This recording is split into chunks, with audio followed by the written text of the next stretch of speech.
तो आज हम लोग पढ़ने जा रहे हैं स्प्रिंग फोर्स के बारे में। ठीक है, स्प्रिंग फोर्स के बारे में। मान लो हमारे पास ये सीलिंग है और ये स्प्रिंग है। ठीक है, इसका जो लेंथ होता है इस स्प्रिंग का, इसको कहते हैं हम लोग नेचुरल लेंथ L0 से दिखाते हैं। ठीक है, अब मान लो इस स्प्रिंग में अगर हम लोग एक मास अटैच कर दें तो क्या होगा, ये एलोंगेट हो जाएगा। ठीक है, और एक टाइम पे ये रेस्ट पे भी आ जाएगा, मास अटैच कर दिए। ठीक है, कुछ एलोंगेट हो गया, अब इसका इक्विलिब्रियम पोजीशन शिफ्ट हो गया। अब ये जो लाइन दिख रहा है, पहले इसका इक्विलिब्रियम मान लो ये था, अब इसका इक्विलिब्रियम पोजीशन तुम देखो शिफ्ट हो गया, कुछ डिस्टेंस एलोंगेट कर गया। ठीक है, अब इसको हम थोड़ा सा डिस्प्लेस करेंगे, मान लो x डिस्प्लेसमेंट नीचे दिए, अब ये सिंपल हार्मोनिक मोशन करने लगेगा। ये इसका जो है ना इक्विलिब्रियम पोजीशन है। ठीक है, इसको मीन पोजीशन भी कहते हैं। इसी के अबाउट वो अप एंड डाउन मोशन करेगा। अभी कुछ और बात भी बता देते हैं इसके बारे में। पॉइंट नंबर 1 कि मान लो मेरे पास एक स्प्रिंग है कुछ इस तरीके से। ठीक है, ये इसका एक छोर है और ये इसका अलग छोर है, दोनों एंड पॉइंट है इसका। इस पर मान लो हम एक एक्सटर्नल फोर्स लगाते हैं। ठीक है, और इधर भी एक्सटर्नल फोर्स लगाते हैं। क्या करना चाहते हैं हम, एक्सपैंड करना चाह रहे हैं दोनों को। ठीक है, तो जैसे एक्सपैंड करेंगे तो क्या होगा, ये एलोंगेट हो जाएगा। ये स्प्रिंग क्या होगा, एलोंगेट हो जाएगा। ठीक है, इधर एक्सटर्नल फोर्स लग रहा है, इधर भी एक्सटर्नल फोर्स लग रहा है। अब जैसे रस्सी में टेंशन डेवलप होता है तो इसमें भी एक फोर्स डेवलप होगा, उसको बोलते हैं हम लोग स्प्रिंग फोर्स। ठीक है, तो वो इस एक्सटर्नल, अब जैसे उसको हम एलोंगेट किए हैं, ठीक है, तो उसमें ना टेंडेंसी पैदा होगा कि वो कंप्रेस कर दे। ठीक है, तो कंप्रेशन का टेंडेंसी पैदा होगा तो अंदर की तरफ लगेगा इस पर स्प्रिंग फोर्स। Fs से दिखा रहे हैं स्प्रिंग फोर्स किस तरफ लगेगा, अंदर की तरफ लगेगा। ठीक है, अब मान लो कि एक साइड में पास वॉल रहता है कुछ इस तरीके से। ठीक है, और ये स्प्रिंग यहाँ से अटैच है और यहाँ पर हम एक्सटर्नल फोर्स लगाते हैं। ठीक है, तो क्या होता है, ये एक्सपैंड करता, अब ये एक्सपैंड करता। अब जैसे ही एक्सपैंड करेगा, देखो ये एक्सटर्नल फोर्स लग रहा है और ये एक्सपैंड कर चुका है, तो इसके अंदर की तरफ स्प्रिंग फोर्स डेवलप होगा। तो ये जो पॉइंट है ना इसका, ये वाला एंड पॉइंट, यहाँ पर भी स्प्रिंग फोर्स डेवलप होता है। ठीक है, तो यहाँ पर भी स्प्रिंग फोर्स अंदर की तरफ डेवलप हुआ। इसका मतलब ये वॉल भी एक्सपीरियंस करेगा स्प्रिंग फोर्स। ऐसा नहीं कि यहाँ पे, पिछले केस में क्या था कि दोनों एंड पे अप्लाई किया गया था, और इस केस में क्या है कि एक ही एंड पे अप्लाई किया गया और एक एंड वॉल पे अटैच है। तो वॉल पे अटैच होने के बावजूद वॉल एक्सपीरियंस कर रहा होगा स्प्रिंग फोर्स। ये पॉइंट टू बी नोटेड है। ठीक है, अब मान लो कि जो हम एक्सटर्नल फोर्स लगाएं तो ये इसका मान लो ये मीन पोजीशन था और ये इसका नया पोजीशन है। तो मान लो ये डिस्प्लेसमेंट जो हुआ, x डिस्प्लेसमेंट हुआ, तो जो स्प्रिंग फोर्स होगा वो होगा -kx के बराबर। माइनस नेगेटिव साइन जो है वो डायरेक्शन रिप्रेजेंट कर रहा है कि एक्सटर्नल फोर्स के ऑपोजिट पैदा हुआ है फोर्स। ठीक है, और x जो है वो डिस्प्लेसमेंट और k जो है ये स्प्रिंग कांस्टेंट है। हर स्प्रिंग के क्वालिटी पे, मटेरियल पे डिपेंड करता है ये k वैल्यू।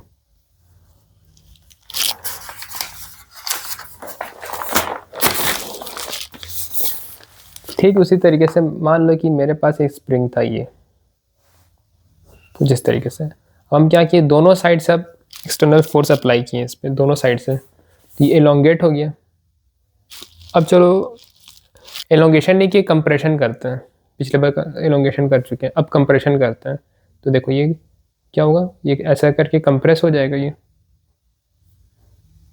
ठीक है, हम लोग क्या किए, इधर भी एक्सटर्नल फोर्स लगा दिए और इधर भी एक्सटर्नल फोर्स लगा दिए, तो कंप्रेशन हो गया। तो अब ये स्प्रिंग का टेंडेंसी क्या है, अपने नेचुरल लेंथ को वापस पाना चाहेगा। तो ये वाला पॉइंट चाहेगा कि हम इधर चले जाएं तो स्प्रिंग फोर्स ऐसे लगेगा, ये वाला पॉइंट चाहेगा कि हम इस तरफ चले जाएं तो स्प्रिंग फोर्स ऐसे लगेगा इसमें। ठीक है, और अभी भी जो स्प्रिंग फोर्स का जो वैल्यू होगा, मान लो ये इसका, चलो अभी नहीं बताते, थोड़ा और दूसरे केस में बताते हैं। मान लो कि अब ये मेरे पास एक वॉल है और वॉल के साथ ये स्प्रिंग अटैच्ड है, ठीक है। अब हम क्या किए, कंप्रेशन कर दिए, ठीक है। तो कुछ इस तरीके से कंप्रेस हो गया ये, यहाँ पे हम एक्सटर्नल फोर्स लगा दिए, ठीक है। अब क्या होगा, अब इसमें स्प्रिंग फोर्स डेवलप होगा। अब स्प्रिंग चाहेगा कि दोनों साइड से एक्सपैंड कर जाए, ठीक है। तो इसका दो एंड पॉइंट है, एक ये एंड पॉइंट है और एक ये एंड पॉइंट है, ठीक है। तो ये एंड पॉइंट चाहेगा कि एक्सपैंड कर जाए, तो ये इस तरफ स्प्रिंग फोर्स इसमें डेवलप होगा, और ये एंड पॉइंट चाहेगा कि इस तरफ एक्सपैंड कर जाए, तो इधर स्प्रिंग फोर्स डेवलप होगा। तो देखो वॉल में फिर से स्प्रिंग फोर्स लग रहा है, मतलब ये वॉल स्प्रिंग फोर्स एक्सपीरियंस करेगा, और डायरेक्शन तुम देख सकती हो, वॉल को पुश करेगा। इस बार पुल नहीं कर रहा, पुश कर रहा, ठीक है। मान लो ये मीन पोजीशन था या इक्विलिब्रियम पोजीशन था हमारा, और ये कंप्रेशन होके कुछ इस पॉइंट तक आ गया। मान लो एक्स कंप्रेशन हुआ, तो स्प्रिंग फोर्स जो डेवलप हुआ वो होगा माइनस के एक्स। ये जो एक्स है वो डिस्प्लेसमेंट बता रहा है, माइनस साइन डायरेक्शन बता रहा है कि एक्सटर्नल फोर्स के अपोजिट डेवलप हुआ है, और के बता रहा है स्प्रिंग कांस्टेंट।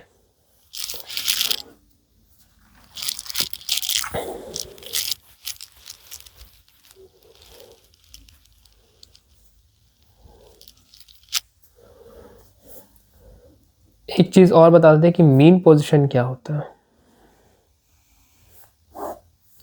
मीन पोजीशन उसको बोलता है जहां पर स्प्रिंग जो होता है वो अपने इक्विलिब्रियम पर होता है। इक्विलिब्रियम में फिजिक्स का मतलब होता है ऐसा पॉइंट जहाँ पे नेट फोर्स जीरो हो जाए। जिस पॉइंट पे नेट फोर्स जीरो हो जाए फिजिक्स में उसको इक्विलिब्रियम पॉइंट कहते हैं, ठीक है। फॉर एग्जांपल कि मान लो इस बार ये सीलिंग है और यहाँ से एक स्प्रिंग अटैच्ड है, बस, ठीक है। अभी ये जो पॉइंट है इसके लिए इक्विलिब्रियम पॉइंट है, क्योंकि इस पॉइंट पे स्प्रिंग पे कोई फोर्स नहीं है, लेकिन हो सकता है हम इसमें मास अटैच कर दो और ये एलोंगेट कर जाए। फॉर एग्जांपल कि मान लो इसी स्प्रिंग में मास अटैच कर दिए और ये एलोंगेट कर गया, देखो कुछ इस तरीके से एलोंगेट कर गया। अब ये देखो एलोंगेट कर दिया, अब यहाँ पे आके ये रुक गया, ठीक है। अब यहाँ पे क्या हुआ होगा, यहाँ पे mg लगा होगा फोर्स, और इस पॉइंट पे स्प्रिंग फोर्स डेवलप हुआ होगा fs, ठीक है, और दोनों को बैलेंस कर लिया होगा। अब जब बैलेंस कर लिया, ठीक है, जब fs और mg बराबर हो गया, अब ये सिस्टम रेस्ट पर आ गया, अब m में कोई मोशन नहीं है, और नेट फोर्स क्या होगा, नेट फोर्स जीरो हो गया होगा, मतलब fs का वेक्टर सम और mg vector sum zero vector बन गया, तो ये इक्विलिब्रियम पोजीशन पर आ गया। फिजिक्स में अब ये पॉइंट इक्विलिब्रियम कहलाएगा हमारा, सॉरी ये वाला जो रेफरेंस लाइन है ना, ये इक्विलिब्रियम लाइन कहलाएगा हमारे पास। अब क्या होगा, अब इसमें तुम और हम लोग मास को मान लो डिस्प्लेसमेंट कर सकते हैं, कि मान लो ऐसे करके, सॉरी ऐसे ऐसे करके मान लो और मास को डिस्प्लेस कर दिए हम इस इक्विलिब्रियम से यहाँ तक, एक्स डिस्प्लेसमेंट कर दिया। अब ये सिंपल हार्मोनिक मोशन शो करने लगेगा, वो हम लोग पढ़ेंगे इंशाल्लाह जब सिंपल हार्मोनिक मोशन पढ़ेंगे तब। अभी सिर्फ रफ आइडिया दे रहे हैं, ठीक है। तो कुछ सॉल्व्ड एग्जांपल देख लेते हैं, उससे पिक्चर और क्लियर होगा। सॉल्व्ड एग्जांपल्स, क्वेश्चन कहता है कि find the value of x. ये सीलिंग है,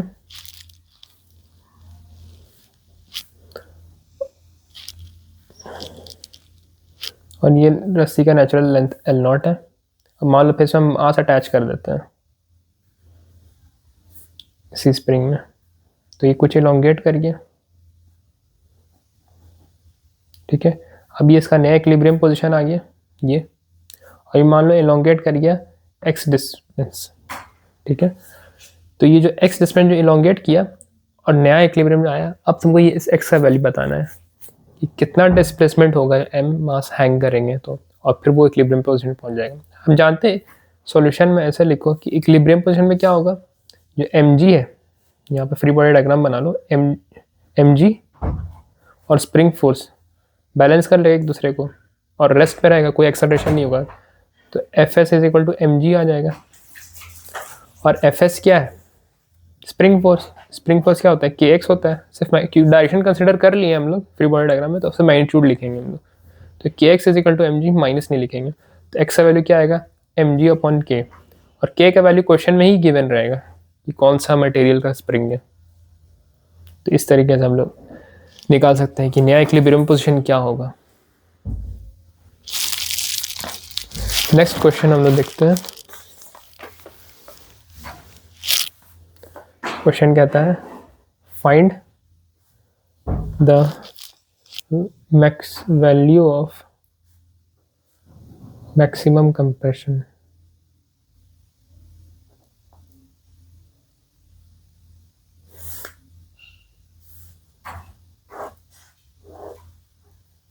ये मान लो इंक्लाइन है, थीटा एंगल है, एक वॉल लगा हुआ है, यहाँ पे स्प्रिंग लगा हुआ है, ठीक है ऐसे, और यहाँ पे क्या क्या एक ब्लॉक रख दिए हम एम मास का, ठीक है। अब क्या रख दिए, अब ये क्या अपने वेट के वजह से स्लाइड करके नीचे जाएगा, और फिर स्प्रिंग में कंप्रेशन आएगा, फिर एक टाइम ऐसा आएगा अपने इक्विलिब्रियम पोजीशन में बैलेंस कर लेगा और रेस्ट पर आ जाएगा।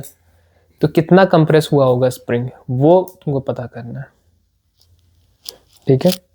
मान लो कंप्रेस हो कि ये पॉइंट जो है यहाँ तक आ गया मान लो, ठीक है, तो इतना मान लो कंप्रेशन आया एक्स। अब एम का फ्री बॉडी डायग्राम बनाओ, इस पे लगेगा एक एम जी, एक इस पे लगेगा नॉर्मल, ठीक है। फिर ये एंगल भी थीटा होगा, तो दो कंपोनेंट एम जी का टूटेगा, एक एम जी को साइन थीटा और एक एम जी साइन थीटा। यही एम जी साइन थीटा इसको नीचे ड्राइव कर रहा होगा, और हम जानते हैं कि इस पॉइंट पे जब इसको ये पुश करेगा m g sine theta, force external force तो यही होगी एम जी साइन थीटा, तो यहाँ पे स्प्रिंग फोर्स भी लगेगा जिसको अगेंस्ट पुश करेगा, तो एफ एस होगा, ठीक है। और हम जानते हैं कि अब ये रेस्ट पर आ चुका है, वो जब ये मास यहाँ इस पॉइंट पे पहुँच गया तब का ये फ्री बॉडी डायग्राम है, ठीक है। तो एन बराबर एम जी कोसाइन थीटा एक इक्वेशन आएगा, और एक इक्वेशन आएगा m g sine theta equal to f s. M g sine theta, f s क्या है, के एक्स, यहाँ से एक्स का वैल्यू निकालू, m g sine theta upon k, ये आ गया एक्स का वैल्यू, इतना कंप्रेशन आएगा। ऐसे फाइंड आउट करते हैं हम लोग।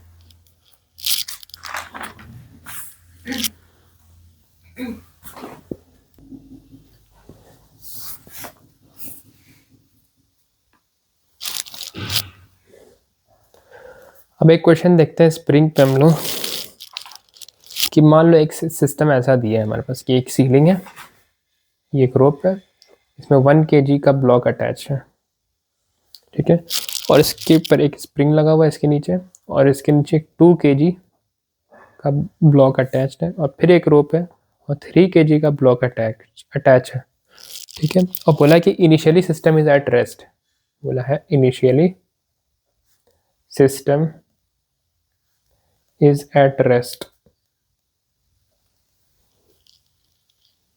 रेस्ट मतलब इक्विलिब्रियम पर, ठीक है। और हम लोग मान लो यहाँ से रोप कट करते रहे सीजर से, ठीक है।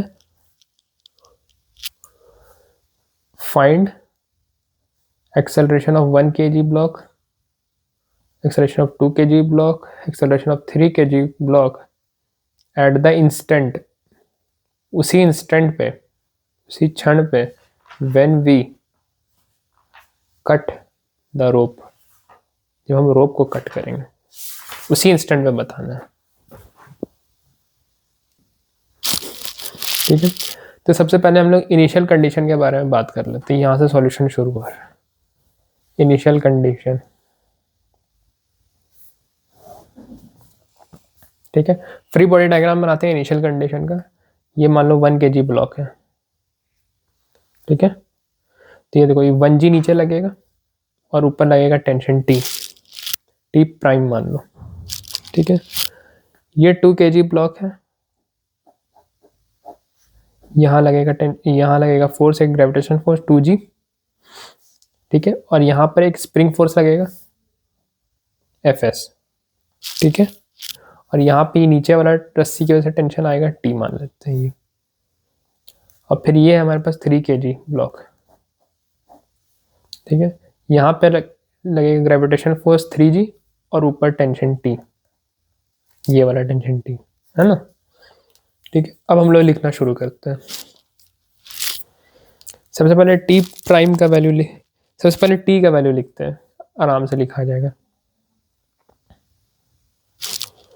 और एक देखो ये स्प्रिंग फोर्स यहाँ पे भी लगेगा, क्योंकि स्प्रिंग यहाँ पे भी अटैच है ना, तो यहाँ पे भी एक स्प्रिंग फोर्स लगेगा Fs। अब ये कंप्लीट हुआ, क्योंकि स्प्रिंग का 2 पॉइंट है, एक पॉइंट इधर है और एक पॉइंट इधर है, तो इधर भी देखो टेंशन ही के डायरेक्शन में लगेगा। टेंशन जिस डायरेक्शन में लगता है कि चाहेगा कि कंप्रेस कर दे, क्योंकि एलोंगेशन हुआ है ना, तो चाहेगा कि इसको भी कंप्रेस कर दे, इस पॉइंट को भी कंप्रेस कर दे। तो कुछ इस तरीके से लगेगा, 1g को चाहेगा नीचे खींच दे और 2 kg को चाहेगा ऊपर खींच दे, ताकि अपने नेचुरल लेंथ पे आ जाए। ये अभी एलोंगेटेड है ना, इसीलिए। तो हम लोग पहले इसका इक्वेशन लिखते हैं 3 kg ब्लॉक का, ये सिंपल है लिखना। तो T बराबर है 3g, क्योंकि रेस्ट पर कोई एक्सेलरेशन है नहीं, तो 3 × 10 30 न्यूटन आ गया। टेंशन 30 न्यूटन है, ठीक है। तो कितना 30 न्यूटन है, ये भी 30 न्यूटन है। अब हम 2 kg का लिखते हैं equation, Fs is equal to 2g plus T. 2g मतलब 20 और टी का वैल्यू 30 न्यूटन आया था, ये 50 न्यूटन। तो स्प्रिंग फोर्स 50 न्यूटन डेवलप हुआ है। अब इसका लिखते हैं, देखो तो T prime is equal to 1g plus Fs। 1g हो जाएगा 10 और Fs है हमारे पास 50, तो ये देखो 60 न्यूटन, ठीक है। समझ में आ गया, यहाँ 30 न्यूटन लग रहा है, यहाँ 50 न्यूटन लग रहा है और यहाँ 60 न्यूटन का फोर्स लग रहा है, ठीक है। अब देखो उस टाइम क्या होगा जब हम रोप को कट करेंगे, यहाँ से रोप को कट कर देंगे।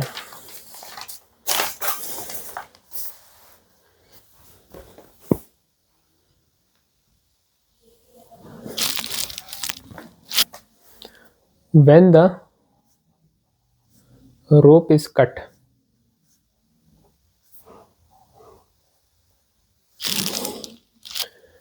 T becomes 0। जैसे ही रोप कट कर देंगे तो देखो 3 kg का ब्लॉक था ना, यहाँ पे रस्सी था, यहाँ पे 2 kg था, ठीक है। जैसे ही ये कट कर देंगे तो यहाँ पे टेंशन, रस्सी लूज हो जाएगा तो टेंशन 0 हो जाएगा यहाँ पे। तो इसे लिखे T becomes 0 but Fs remains same। लेकिन इस पे स्प्रिंग फोर्स पे कोई फर्क नहीं पड़ेगा, हालांकि स्प्रिंग फोर्स यहाँ पे लगा हुआ है, उसके ऊपर है, ठीक है। तो यहाँ भी टेंशन खत्म हो जाएगा, खाली 2g बचेगा, है ना।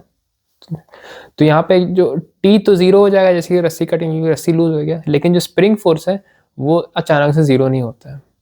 अगर तुम देखी होगी, तुमको पहले भी बताए थे कि जब क्या बोलते हैं, अगर जैसे स्प्रिंग मान लो किसी हाइट से लटका दिए हैं, जो फ्रीली फॉल करोगी उसको, तो क्या होगा, वो ऐसे छोड़ दी उसको, तो पहले ये इसका बेस जो है नीचे वाला पॉइंट वो अपने जगह पर रहेगा, ऊपर वाला पहले आएगा, नीचे आएगा, फिर 2-3 सेकंड बाद फिर नीचे जाना शुरू करेगा, ऐसे मूव करता है। अचानक से स्प्रिंग फोर्स 0 नहीं हो पाता है, स्प्रिंग फोर्स रह जाता है। तो स्प्रिंग फोर्स जो था वो सेम रह जाएगा, मतलब जितना वैल्यू था यहाँ पे स्प्रिंग फोर्स का 50 न्यूटन वो रह जाएगा, लेकिन टी का जो 30 न्यूटन था सिस्टम से गायब हो जाएगा 30 न्यूटन, लेकिन स्प्रिंग फोर्स का वैल्यू 50 न्यूटन रह जाएगा।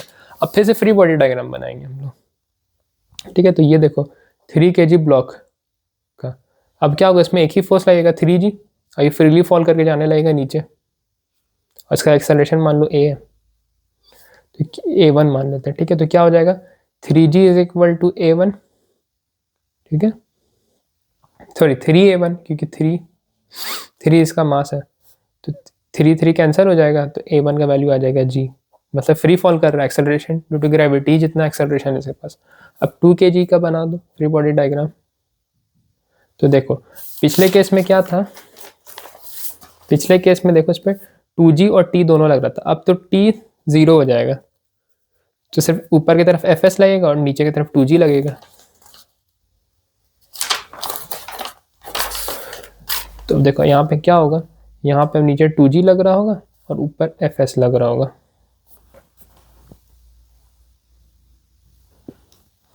ऊपर Fs लग रहा होगा, ठीक है। अब इसका भी कुछ एक्सेलरेशन आ जाएगा इसमें भी, ठीक है। अब देखो अब कैसे पता है कितना एक्सेलरेशन आएगा, 2g का वैल्यू तो पता है 20 न्यूटन, एफ एस का वैल्यू पिछले बार हम लोग कैलकुलेट किए थे 50 न्यूटन। तो देखो ये ऊपर में फोर्स ज़्यादा है तो ऊपर की तरफ एक्सेलरेशन आएगा a2, ठीक है। तो देखो क्या होगा, F S minus 2g is equal to 2a2 acceleration आएगा, मतलब इक्वेशन ऑफ मोशन आएगा। एफ एस का value 15 newton minus 20 newton is equal to 2a2, ये आ जाएगा 30 Newton is equal to 2a2। a2 का वैल्यू आ जाएगा 15 मीटर पर सेकंड स्क्वायर। देखो ये आ जाएगा 2 kg ब्लॉक का एक्सेलरेशन जैसे ही रोप कट करेंगे। और क्या होगा, जैसे ही रोप कट करेंगे ये 2 kg ऊपर भागने लग जाएगा। अब देखो उसी तरह से 1 kg ब्लॉक का भी बना लेते हैं फ्री बॉडी डायग्राम फिर से, ठीक है। अब देखो इसमें क्या क्या फोर्स लग रहा था, इसमें देखो लग रहा था 1g fs और t प्राइम, तो इसमें कोई चेंज नहीं आएगा, इसमें जू का तू रह जाएगा, ये जू का तू रह जाएगा। तो देखो एक तो इसमें आएगा 1g, एक fs था और एक t प्राइम ऊपर लग रहा था। t प्राइम का वैल्यू 16 न्यूटन था, इसका वैल्यू 10 न्यूटन हुआ और fs का वैल्यू 15 न्यूटन था। तो देखो ऊपर भी 16 न्यूटन नीचे भी 16 न्यूटन, तो एक्सेलरेशन a1 मान लो इसका वो 0 मीटर पर सेकंड स्क्वायर आ जाएगा। अगर मैथमेटिकली लिखना चाहती हो तो कैसे लिखेंगे, मान लो असाइन कर लो कोई भी एक्सेलरेशन डायरेक्शन, मान लो हम ऊपर कर लिया असाइन कि a1 से ऊपर जा रहा है। अब क्या होगा, t prime minus 1g minus fs is equal to 1a1। तो देखो t प्राइम कितना है 60 newton minus 10 minus 50 is equal to a1। तो a1 का वैल्यू क्या आ गया, 0 आ गया। सॉल्व करके ऐसे मैथमेटिकली भी सॉल्व कर सकते हैं, इंट्यूटिवली भी सॉल्व कर सकते हैं। तो ये होता है। अब देखते हैं हम लोग सेकंड केस। सेकंड केस में क्या है बताओ, यही क्वेश्चन है। ये रोप है, ये 1 kg ब्लॉक है, ये स्प्रिंग है, ये 2 kg ब्लॉक है, फिर एक रोप है और ये 3 kg ब्लॉक है। इस बार हम लोग क्या करेंगे, स्प्रिंग को कट कर देंगे। इसमें भी वही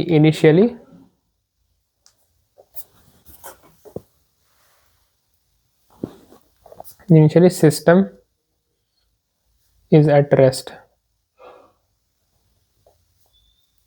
find acceleration of 1 kg block, 2 kg block and 3 kg block at the instant, उस इंस्टेंट पे when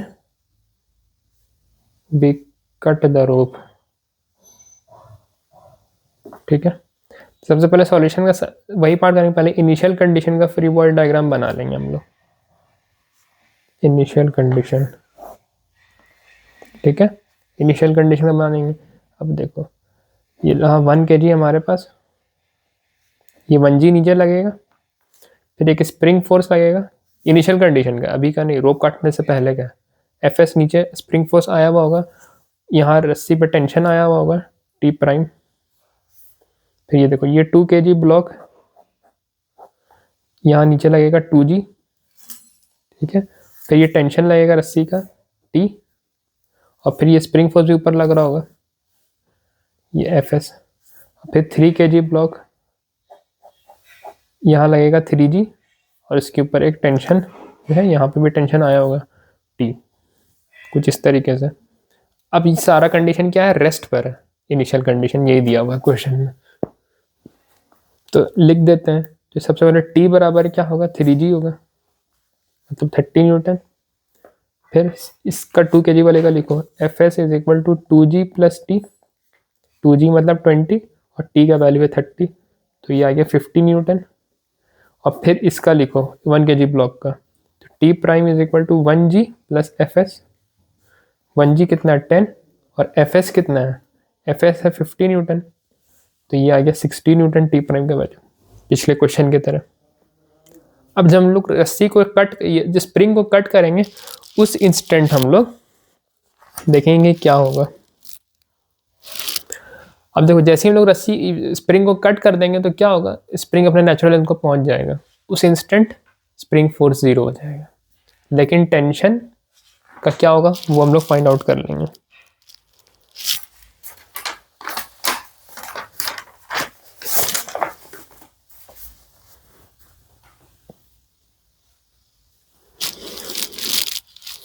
ठीक है। When the rope is cut, ठीक है। अब रोप कट होगा, देखो यहाँ पे क्या था, ये सीलिंग था ऐसा कुछ, ये 1 kg ब्लॉक था, यहाँ पे स्प्रिंग था, 2 kg ब्लॉक था, 3 kg ब्लॉक था, है ना। ये हम कट कर दिए यहाँ से, ठीक है। तो क्या होगा, Fs बिकम्स 0, Fs 0 हो जाएगा। तो ये क्या होगा, 2 kg और 3 kg एक सिस्टम मान लो, और ये पूरा सिस्टम 5 kg का सिस्टम नीचे फ्री फॉल कर जाएगा। और जब ये फ्री फॉल करता है तो टेंशन 0 हो जाता है। तुमको पता है कि जैसे कोई इंसान बैग टांगा हुआ भारी भरकम, वो कूदेगा, फ्री फॉल करेगा, तो उसको बैग का वेट फील नहीं होगा। तो इसी तरह टेंशन, लेकिन उसको मैथमेटिकली भी हम लोग दिखाएंगे, अभी ऐसे नहीं छोड़ेंगे, ठीक है। अब देखो, अब हम लोग क्या करते हैं, तो Fs 0 हो गया, ठीक है। तो 2 kg और 3 kg को एक सिस्टम मान लेते हैं, या फ्री बॉडी डायग्राम बना के देखना चाहे तो देख लेते हैं। पहले हम लोग उस एक सिस्टम मान लेते हैं, consider 2 kg and 3 kg as one system, ठीक है। वन सिस्टम मान लिए, तो देखो ये 5 kg का ब्लॉक मान लो इसको, ठीक है। इस पर ग्रेविटेशनल फोर्स कितना लगेगा, 5g लगेगा, ठीक है। और ये मान लो नीचे a1 एक्सेलरेशन से जा रहा है, ठीक है। तो 5g बराबर 5a1 हो जाएगा, 5 5 कैंसिल हो गया, तो a1 आ गया g के बराबर, कुछ इस तरीके से, ठीक है। अब देखो, अब क्या होगा, ठीक है। तो अब ये मान लो 2 kg का ब्लॉक है, ठीक है। तो इसमें मान लो 2g नीचे लग रहा होगा, और यहाँ पे नीचे रस्सी से अटैच था ये यहाँ पे, तो ये टेंशन भी इसको नीचे खींच रहा होगा, ठीक है। और हम लोग को पता है ये पूरा सिस्टम किस एक्सेलरेशन से जा रहा है, जी एक्सेलरेशन से जा रहा है। तो इक्वेशन ऑफ मोशन लिखो, तो 2g plus T is equal to 2g होना चाहिए। तो 2g कट गया, तो टेंशन का वैल्यू 0 न्यूटन आ गया। तो ये मैथमेटिकल प्रूफ हुआ कि टेंशन जो है वो 0 है। मतलब ये 2 kg ब्लॉक और ये रस्सी और ये 3 kg ब्लॉक जो है, ये रस्सी में ये लूज हो जाएगा थोड़ा सा, और थोड़ा सा भी लूज हो गया तो टेंशन 0 हो जाएगा, इसमें कोई टेंशन फील नहीं होगा। ये भी फ्री फॉल करेगा, ये भी फ्री फॉल करेगा। और ठीक उसी तरीके से अगर तीसरा केस हम लोग बना सकते हैं, केस 3। ये मान लो वही ये सीलिंग है, 1 kg ब्लॉक है, स्प्रिंग है, 2 kg ब्लॉक है, फिर रोप है, फिर 3 kg ब्लॉक है। अब इस बार हम यहाँ पे कट कर रहे हैं, ठीक है। अब यहाँ पर कट करेंगे तो क्या होगा, यहाँ पे जैसे ही कट करेंगे तो यहाँ पर टेंशन क्या था, टी प्राइम था, ये टी प्राइम 0 हो जाएगा, टी प्राइम 0 हो जाएगा। अब इसको मान लो कि ये पूरा एक सिस्टम है, 1 kg plus 2 kg plus 3 kg, अभी पूरा सिस्टम फ्री फॉल करेगा। लेकिन क्योंकि यहाँ पर कट किए हैं, स्प्रिंग को कट नहीं किए हैं, तो spring force T primes become 0,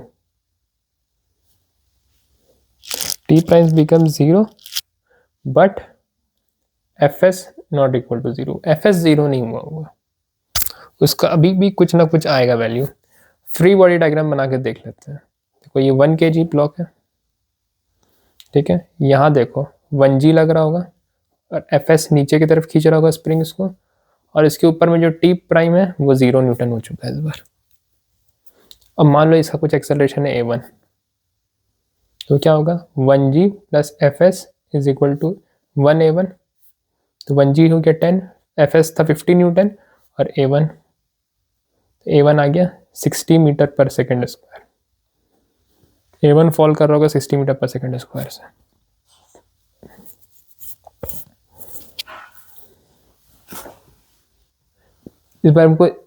इस बार मुझसे गलती हो गई थी कि मैंने बोल दिया कि फ्री फॉल करेगा, फ्री फॉल नहीं होगा। हम लोग मैथमेटिकली देख सकते हैं कि a1 जो है, मतलब 1 kg ब्लॉक का जो एक्सेलरेशन वो 60 मीटर पर सेकेंड स्क्वायर निकल गया है, तो ये फ्री फॉल नहीं करेगा। आई एम सॉरी, मुझसे मिस्टेक हो गया था।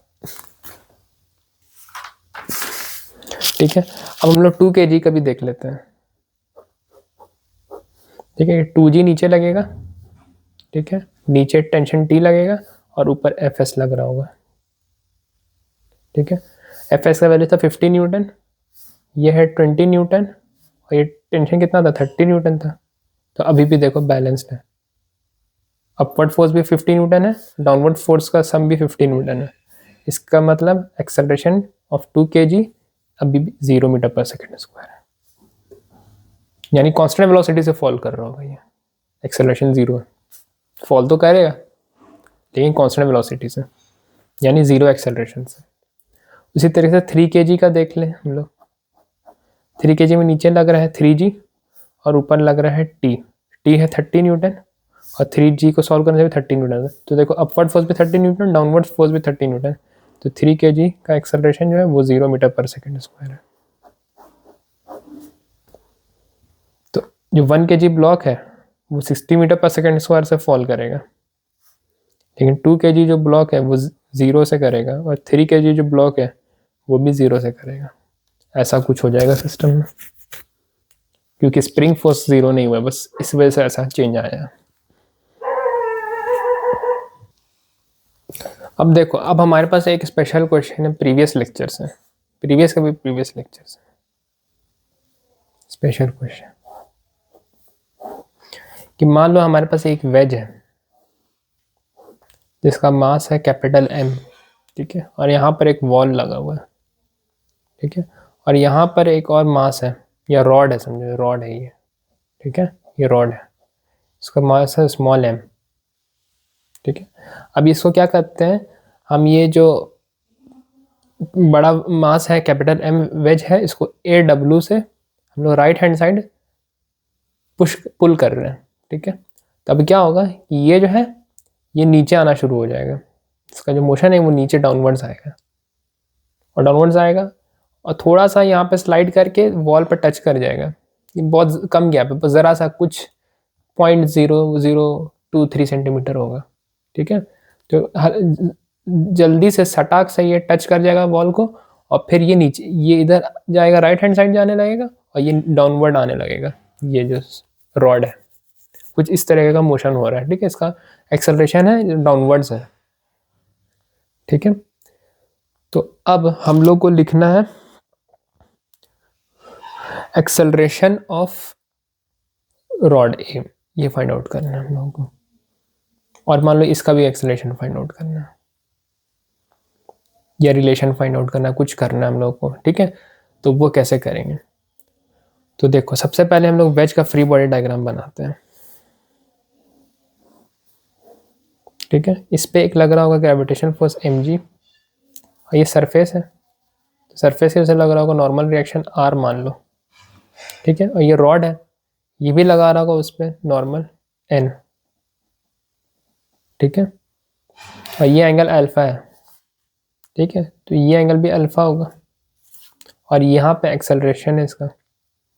तो नॉर्मल का दो कंपोनेंट ब्रेक करते हैं, एक होगा n कोसाइन अल्फा और एक कंपोनेंट होगा n साइन अल्फा। तो यहाँ से दो इक्वेशन आया निकल के, r is equal to mg plus n cosine alpha, और एक इक्वेशन निकल के आया n sine alpha is equal to m AW। ये दो इक्वेशन निकल के है, इक्वेशन 1 इक्वेशन 2, ठीक है। अब रॉड का फ्री बॉडी डायग्राम बना लेते हैं, रॉड का फ्री बॉडी डायग्राम बना लेते हैं। इस पर लगेगा एक तो mg, ठीक है, और एक नॉर्मल रिएक्शन ऐसे लग रहा होगा इस पे n, ठीक है, और ये एंगल भी अल्फा होगा, ठीक है। तो ये अगर इस लाइन को एक्सटेंड किया जाए तो ये एंगल भी अल्फा होगा वर्टिकली ऑपोजिट एंगल से, ठीक है। और इसका एक्सेलरेशन देखो क्या है, नीचे am मान लो, तो इसका एक कंपोनेंट होगा n का n कोसाइन अल्फा और एक कंपोनेंट होगा n का n साइन अल्फा। ये इसको इस तरफ ले जा रहा है, लेफ्ट हैंड साइड तरफ ले जा रहा है, और जैसे ही लेफ्ट हैंड साइड तरफ जाएगा ये वॉल से टच कर जाएगा। जैसे ही वॉल से टच करेगा वॉल भी इस पर एक नॉर्मल रिएक्शन लगा देगा, मान लो वो n प्राइम है, ठीक है। अब उसका हॉरिजॉन्टल डायरेक्शन में मूवमेंट रुक जाएगा, खाली वर्टिकल डायरेक्शन में मोशन रह जाएगा। तो यहाँ से भी दो इक्वेशन आएगा हमारे पास, एक आएगा N prime is equal to N sine alpha, ठीक है, और एक इक्वेशन आएगा हमारे पास N cosine alpha minus M ji minus N cosine alpha is equal to M A M. अब यहाँ से एन का वैल्यू हम लोग निकाल सकते हैं, एन का वैल्यू यहाँ से निकाले तो आएगा M A W upon sine alpha, ये इक्वेशन 2.1 मान लो, यहाँ पे पुट कर दो, ये इक्वेशन 3, ये इक्वेशन 4, पुट इक्वेशन 2.1 इन 4, तो M ji minus M A W upon sine alpha into cosine alpha is equal to M A M बन जाएगा। देखिए अगले स्टेप में हम लिख सकते हैं M ji minus M A W into cot alpha is equal to M A M. तो हमारे पास आ चुका है अब तक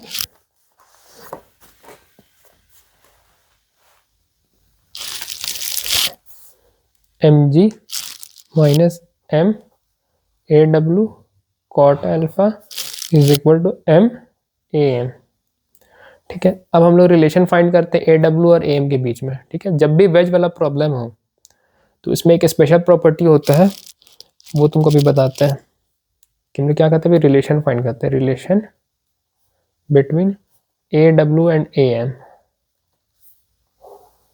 रिलेशन स्पेशल प्रॉपर्टी ये होता है कि component of acceleration along normal वो सेम होता है, ठीक है। मतलब देखो ए एम का जो एक्सेलरेशन है वो नीचे और ए डब्ल्यू वेज का जो एक्सेलरेशन है वो कुछ इस तरीके से इस तरफ है, ठीक है। और देखो नॉर्मल रिएक्शन क्या है, इस तरफ हो रहा था ऐसे नॉर्मल, तो ये देखो ये वाला लाइन जो है ये नॉर्मल लाइन है और ये एंगल अल्फा है, ठीक है। तो ये एंगल क्या होगा 90 माइनस अल्फा होगा, ठीक है। तो ये जो नॉर्मल लाइन है ना, इसके अलॉन्ग जो कंपोनेंट होगा ए एम का और इसके अलॉन्ग जो कंपोनेंट होगा ए डब्ल्यू का, वो दोनों का वैल्यू सेम होगा। वेलोसिटी के साथ भी यही है, नॉर्मल के अलॉन्ग जो वेलोसिटी का कंपोनेंट होगा नॉर्मल लाइन के अलॉन्ग, उसका वैल्यू भी सेम होगा, एक्सेलरेशन का वैल्यू भी सेम होगा, ठीक है। तो देखो नॉर्मल के अलॉन्ग ये जो होगा ए एम का कंपोनेंट वो होगा ए एम कोसाइन अल्फा, और ए डब्ल्यू का जो इसके अलॉन्ग होगा नॉर्मल के अलॉन्ग कंपोनेंट वो होगा ए डब्ल्यू कोसाइन 90 माइनस अल्फा, ठीक है। और हम क्या बोले, ये दोनों का वैल्यू सेम होगा, मतलब ए एम कोसाइन अल्फा और A W cosine 90 minus alpha का वैल्यू सेम होगा। तो ये बन जाएगा A M cosine alpha is equal to A W sine alpha, ठीक है। तो यहाँ से ए डब्ल्यू का वैल्यू निकाल लो, तो क्या आ जाएगा A M cosine alpha upon sine alpha, मतलब ए एम कॉट अल्फा आ गया, ठीक है। तो इस इक्वेशन में ए डब्ल्यू का वैल्यू पुट कर सकते हैं हम लोग, तो आ जाएगा M ji minus M, A W का वैल्यू आ जाएगा A M cot alpha into cot alpha is equal to M A M, तो मिल जाएगा एम जी माइनस कैपिटल एम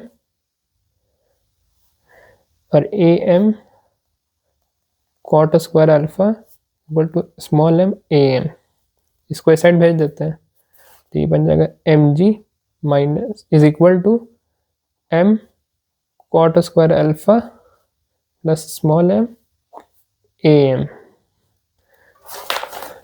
तो यहाँ से ए एम का वैल्यू निकालो, तो वो आ जाएगा M G upon M cot square alpha plus M,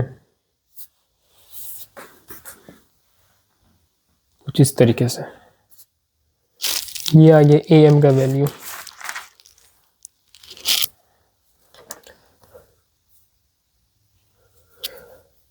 अब मान लो क्वेश्चन में गिवन है हम लोग के कि m और m का जो रेशियो है, capital M upon small m का जो रेशियो मान लो ईटा m के बराबर है, तो क्या करेंगे हम लोग,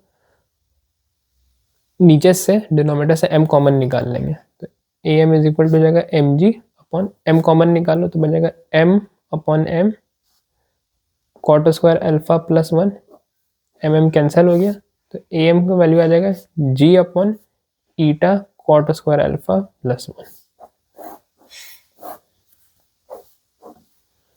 ये आ गया am का वैल्यू। यही था आज का स्पेशल क्वेश्चन।